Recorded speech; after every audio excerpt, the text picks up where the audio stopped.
тегине тиги жерде көрүнөрү. Акча турат. Болбогу менен 19 миң сомду айтып атышат.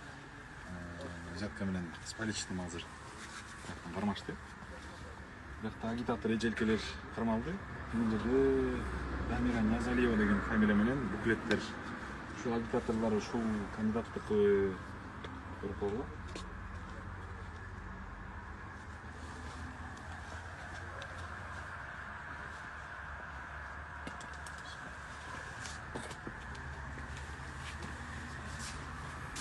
Давай, суретке тап қой.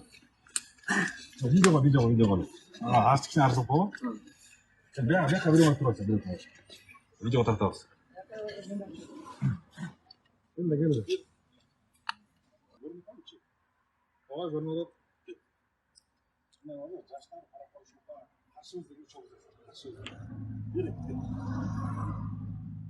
Бүгін 28 май 2-ден 35 мүнөт біз жаңа көргөдө турабыз. Бұл жақта парақорлорду кармап, элдин келечегин сатып алган бир кандидаттын агитаторлору акча менен 19 миң сом менен с поличным кармалды. Бул жерде Дамира Ниязалиева деген буклеттер чыкты ичинен.